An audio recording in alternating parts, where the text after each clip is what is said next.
Bonjour tout le monde. Voilà, aujourd'hui, je viens avec une pensée qui nous invite à la prière.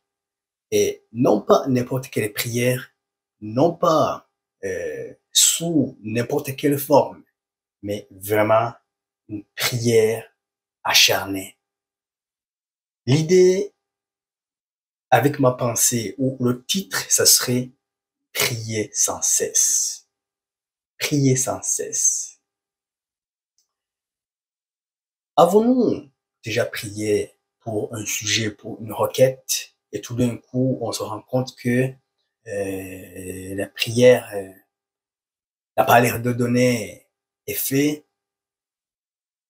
Avons-nous déjà prié pour des besoins et tout d'un coup, on se rend compte que ça tarde à réagir, on tarde à vivre et à expérimenter les résultats, les bienfaits de la prière? Nous avons toujours ce réflexe. Je ne sais pas si vous êtes comme moi, de nous poser la question, de savoir si je dois avoir une certaine limite, si je dois me fixer un certain délai, après lequel je pourrais considérer ma prière comme étant enregistrée quelque part, enregistrée dans le registre divin de Dieu et qu'il répondra un jour. Il y a des théories pour ça, mais mon but aujourd'hui, c'est pas vraiment de me lancer dans différentes visions, différentes formes de théories, mais j'aimerais qu'on regarde ensemble cette idée de prier sans cesse. Déjà, le sans cesse nous parle beaucoup. Sans cesse fait référence à quelque chose de continuel, quelque chose qui est là sans arrêt. Quand tu travailles sans cesse, c'est différent de quelqu'un qui travaille pour un moment et à un certain moment donné, on s'arrête. Sans cesse, c'est continuel. Pour tes demandes et tes prières et tes requêtes. Ce n'est pas parce que tu as prié une fois un jour que tu dois te reposer, que tu dois euh, dormir sur tes oreillers en disant j'ai déjà mis le tout dans la main de Dieu, il va s'en charger. Il nous est demandé, bien-aimés, de prier sans cesse.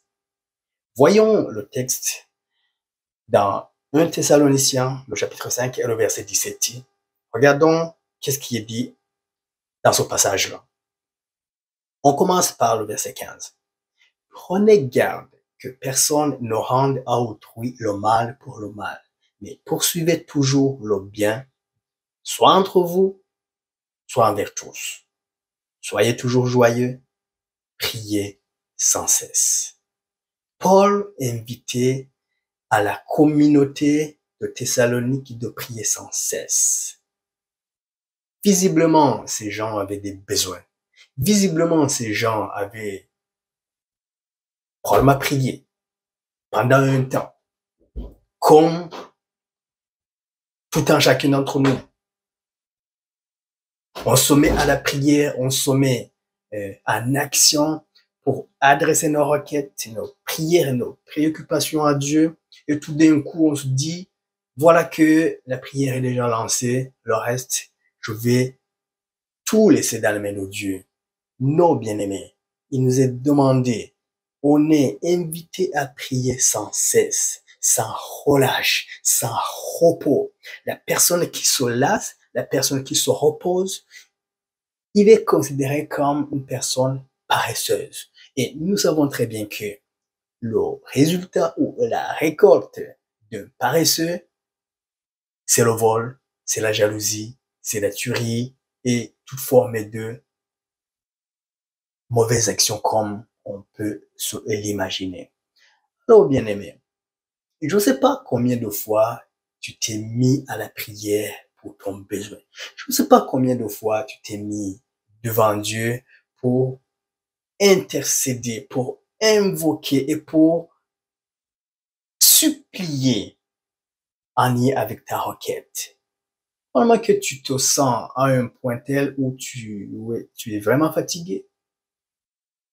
tu es épuisé, tu es même découragé. Aujourd'hui, le but, c'est vraiment de t'inviter, c'est de nous rappeler qu'il nous est demandé de prier sans cesse, sans se fatiguer. Un jour, on va expérimenter le fruit et les résultats de notre prière. Alors, ne sois pas découragé, bien-aimé. Ne sois pas fatigué dans ton combat. Prie sans cesse. Ne lâche pas le morceau. Un jour, tu vas vivre. Un jour, tu vas te reposer. Un jour, tu vas relever ta tête et tu pourras exprimer ta gratitude envers Dieu avec tes actions de grâce en disant merci éternel d'avoir répondu. Mais il y a quelque chose qui doit venir avec. Il y a un prix à payer. C'est de prier sans cesse. Alors voilà, aujourd'hui, bien-aimé, la pensée ou l'invitation, c'est de te pousser et de te solliciter à ne pas te fatiguer, mais bien de prier sans cesse. Alors, sois béni et sois encouragé au bon nom de Jésus.